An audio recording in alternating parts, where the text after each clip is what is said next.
6 million. Black Americans left the South on trains where segregated coaches meant no dining car, sometimes for days. So families made their kitchens portable, fried chicken cooled in waxed paper, cornbread cut from a cast-iron skillet, pound cake sealed in a tin. 18 soulful meals that held something deeper than any recipe could explain. Between 1910 and 1970, 6 million African Americans fled the Jim Crow South, a movement accelerating in 1915 with wartime factory demands.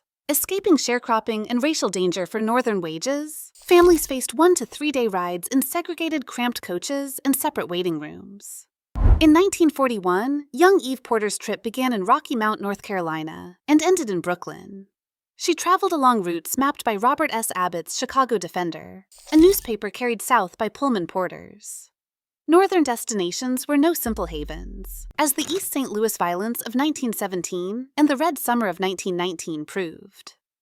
Drawn from oral histories and family records, 18 documented food traditions show how diverse households made their kitchens portable. In the spring of 1941, 9-year-old Eve Porter watched her mother fry chicken and pack the seasoned pieces alongside plain bread into a small box before they left North Carolina. This dry, grease-sealed crust resisted spoilage during the first stretch of travel, though keeping cooked poultry unrefrigerated in hot, crowded coaches carried risks. Alongside the chicken, families packed thick slices of cornbread baked in heavy cast-iron skillets. Recipes varied by region, some sweet and crumbly, others savory and dense. Wrapped in waxed paper, the cornbread traveled without crumbling, required no plates or reheating, and stretched household grain. This staple connected travelers to farm kitchens and church gatherings, offering a familiar comfort that sustained them as the train carried them further from home. Beside the savory staples, families tucked thick slices of pound cake into their bags. This dense golden loaf, baked with plenty of butter and sugar in a deep tube pan, possessed a sturdy crumb that resisted crumbling. Wrapped tightly in waxed paper or nestled at the top of a tin, it tolerated the jostling of the train far better than delicate frosted pastries. Unless travelers kept it cool or handled it with extreme care, this sweet treat was eaten early in the trip. Originally saved for birthdays, holidays, and Sunday church suppers, a slice of pound cake turned an uncertain departure into an occasion marked with dignity and a quiet promise of celebration. Whole apples and oranges, wrapped in paper bags or soft cloth to prevent bruising, went into the baskets next. Picked ripe from family orchards or local gardens, these seasonal fruits offered a burst of hydration and clean sweetness during hours on a dusty, dry coach. Alongside the fruit, mothers packed collard greens. Braised slowly with salt, seasonings, and smoked pork, these greens were cooled completely before being sealed inside sturdy metal tins. Rich in nutrients and closely tied to Southern agricultural traditions, they represented the connection to the Sunday dinner table. Because the moisture made them prone to spoiling, they were eaten early in the ride, bringing the taste of Southern soil to the start of the northbound route. Baked macaroni and cheese brought celebration to the early hours of the trip. Families packed portions of pasta bound with cheese, butter, and thickened sauce into foil-lined tins, relying on the cooled, set surface to hold the slice together. Because moisture invited rapid spoilage, this rich dish had to be eaten quickly, appearing more often in later mid-century accounts than early migration years. Preparing chitterlings required hours of cleaning, boiling, and heavy salting. While this labor-intensive whole-animal foodway demonstrated sheer resourcefulness, families rarely packed these pig intestines for multi-day travel due to preservation risks. Carrying them fully cooked was a rare, highly prized taste of inherited culinary skill. To stretch limited budgets, families prepared pig's feet. Boiled, stewed, or smoked, these gelatinous portions were packed into sealed jars or tins to prevent messy leaks, though historical records of them on trains remain sparse. This whole animal tradition turned cheap cuts into celebratory dishes of dignity, showing a strict no-waste economy. Beside them, travelers packed black-eyed peas boiled with salt and smoked meat. Because cooked legumes spoiled quickly in warm train cars, they were eaten during the first hours of travel. These affordable peas, harvested from backyard gardens, provided low-cost protein and carried lasting cultural ties to New Year customs, representing a tangible hope for luck and prosperity in the new cities ahead. For a sweet finish, families packed fruit cobblers. This seasonal harvest, baked under a thick biscuit crust, was nestled in covered tins or wrapped in foil. The heavy sugar naturally preserved the peaches or berries, but the moist center meant it had to be eaten within the first day of travel. Next to the cobbler sat jars of pickled okra and cucumbers. Brined in vinegar, salt, and spices, these vegetables remained crisp and safe for weeks. While heavy glass jars posed a constant breakage risk on bumpy tracks, they were prized cargo. These preserved foods allowed families to carry the abundance of southern orchards and summer gardens directly into their northern future, literally transporting one season into another. For unexpected delays, some travelers packed hardtack. These twice-baked, nearly bone-dry biscuits, tucked into simple paper wrappings, contained almost no moisture, making them durable enough to last for months.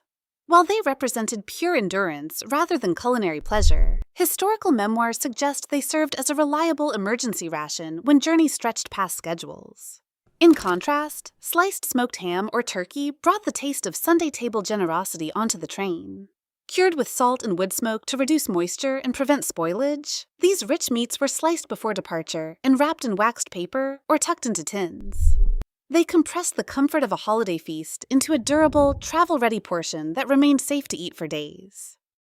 Dried pork offered a different kind of security, a compact emergency reserve rather than a formal meal. Salted, air-dried, and occasionally lightly smoked, these jerky-like pieces took up little space in a coat pocket.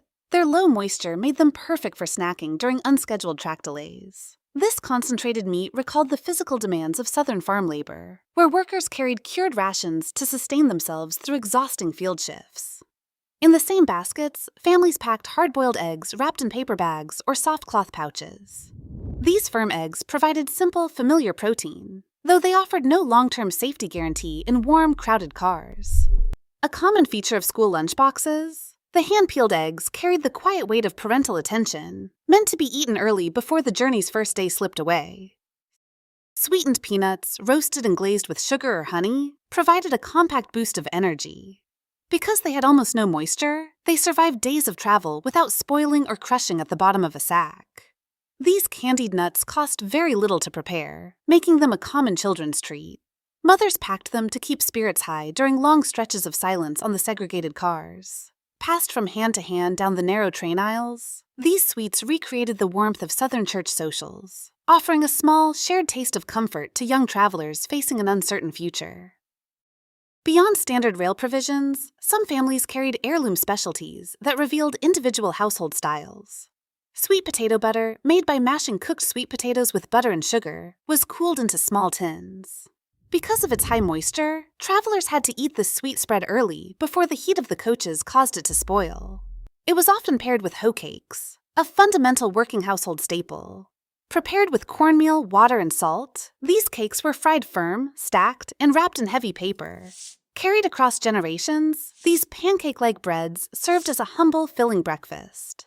Together, they formed a highly personal family signature, a quiet remembrance of a home kitchen designed to soften the first morning on the northbound tracks. Upon reaching northern destination cities, these domestic practices adapted to tight tenement kitchens, boarding houses, neighborhood businesses, church basements, and social gatherings. Women modified their portioning, preservation, and sharing techniques to feed children and families, and stretch limited resources in crowded urban neighborhoods.